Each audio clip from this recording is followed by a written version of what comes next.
This channel does not promote any violent, harmful, or illegal activities. All content provided by this channel is meant for an educational purpose only. নমস্কার, স্বাগত আপনাকে টিভি9 বাংলায়। আমি দীপ রয়েছে আপনার সঙ্গে। শুরু করছি নিউজ অ্যাট 11। আর শুরুতেই যে খবরে নজর রাখবো, এসআইআর আবহে রাজ্যের দিকে দিকে জালে বাংলাদেশি। এবার কোচবিহারে ভারত বাংলাদেশ সীমান্ত থেকে গ্রেপ্তার 3 বাংলাদেশি অনুপ্রবেশকারী। আর বিস্তারিত এই বিষয়ে জানবো আমাদের প্রতিনিধি সুমন কল্যাণ ভদ্র রয়েছেন আমাদের সঙ্গে এই বিষয়ে। সুমন, এখনো পর্যন্ত যে খবর পাওয়া যাচ্ছে 3 জন বাংলাদেশি অনুপ্রবেশকারীকে গ্রেপ্তার করা গেছে। তারা কি কারণে এদিকে আসার চেষ্টা করছিলেন, এখনো পর্যন্ত আর কি কি তথ্য রয়েছে?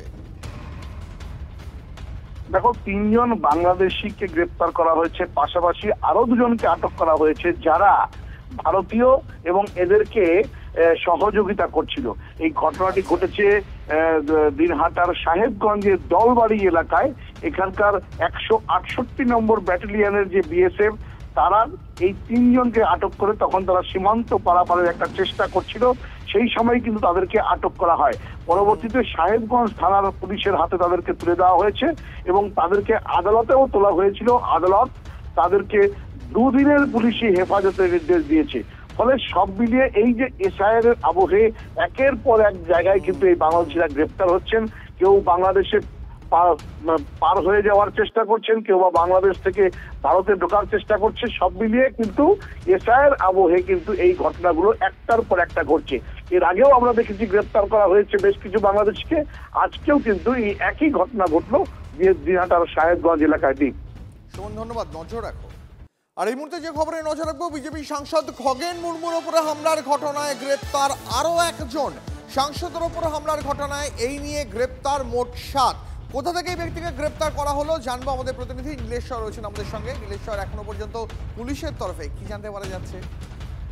দেখো, পুলিশের যে উচ্চপদস্থ কর্তা আছে তিনি কিন্তু জানিয়েছেন যে এই ঘটনায় খগেন মুর্মু এবং বিজেপি বিধায়ক যে শঙ্কর ঘোষ, ইনাদের উপরে যে হামলা হয়েছিল, সেই ঘটনায় এই যে অভিযুক্ত মঞ্জু আক্তার, কোচবিহার জেলায় গা ঢাকা দিয়েছিল এবং এই খবরটা আজকে যখন পায় যে হলদিবাড়িতে সে লুকিয়ে আছে, তখন জলপাইগুড়ি জেলার মানিকগঞ্জ ফাঁড়ির পুলিশ আজকে অভিযান চালায় এবং এই কিছুক্ষণ আগেই তাকে ওখান থেকে পাকড়াও করে এবং ধৃতকে যথারীতি হেফাজতে নেওয়ার জন্য গতকালকে পুলিশ আগামীকাল পুলিশ আদালতে তুলবে এবং তুলে আবেদন জানাবে।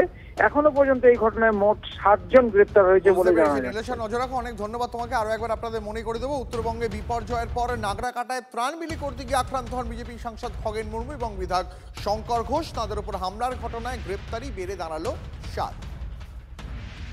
26শে তৃণমূল ফের ক্ষমতা এলে হিন্দু বিতরণ সম্পূর্ণ হবে। বর্ধমানের সভা থেকে বিস্ফোরক দাবি করলেন শুভেন্দু অধিকারী। বৃহত্তর সনাতন ঐক্য গড়ে তোলার ডাকও দিয়েছেন বিরোধী দলনেতা।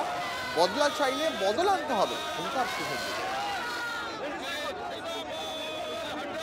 বদলা চান একই না, তাহলে 26শে বদল আপনাকে আনতে হবে। হিসাব আমরা নেব, বদলও হবে, বদলাও হবে, এটুকু আমি বলে দিতে পারি। এরা ল্যান্ড জিহাদ, লাভ জিহাদ, রেশন জিহাদ, ধর্ম জিহাদ, ভোট জিহাদ করে এই পশ্চিমবঙ্গকে বাংলাদেশ 2 করতে চায়। এই পশ্চিমবঙ্গকে আমরা বাংলাদেশ বানাতে দেব না, দেব না, দেব না। দ্বিতীয় হলো, এই রাজ্য নাই রাজ্যে পরিণত হয়েছে। 2011 সালে এসে মমতা ব্যানার্জি শিল্প তাড়িয়েছেন। মোট 6888টা শিল্প বন্ধ হয়েছে। 2016 সালে এসে তিনি চাকরি চুরি করেছেন।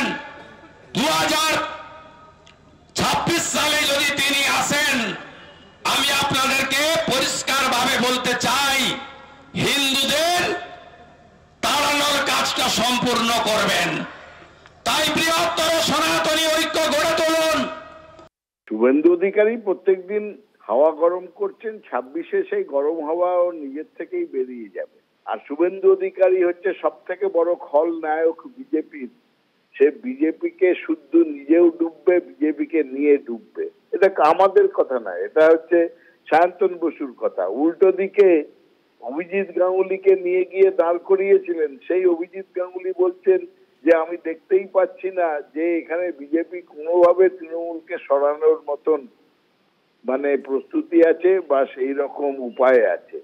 তো একা কুম্ভ রক্ষা করে নকল বুদ্ধিঘর, আর গলার জোরে অনেক কিছু বলছেন, কিন্তু পশ্চিমবঙ্গের মানুষ আছে মমতা বন্দ্যোপাধ্যায়ের সঙ্গে এবং সামনের দিনে মমতা বন্দ্যোপাধ্যায়ের সঙ্গেই থাকবে।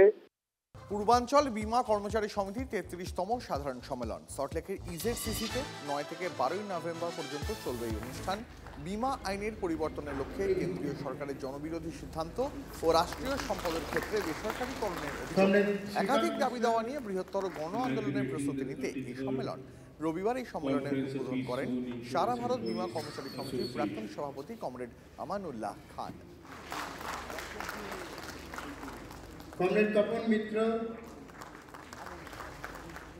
পাবলিক সেক্টর রাষ্ট্রায়ত্ত সংস্থায় যেভাবে পার্মানেন্ট এমপ্লয়ির সংখ্যা কমছে, তার সঙ্গে লাইফ ইন্স্যুরেন্স কর্পোরেশন অফ ইন্ডিয়াতেও পার্মানেন্ট এমপ্লয়ির সংখ্যা কমে যাচ্ছে রিটায়ারমেন্টের মধ্যে দিয়ে। আমরা নতুন নিয়োগের দাবিতে লড়াই করছি এবং নতুন নিয়োগ আমরা করব এবং নতুন নিয়োগের দাবিতে আমরা অতীতে ধর্মঘট করছি এবং নতুন নিয়োগ চাই। না হলে যেটা হচ্ছে এই ধরনের ইন্স্যুরেন্স সেক্টরে যে সার্ভিসিং খুব ক্ষতিগ্রস্ত হচ্ছে।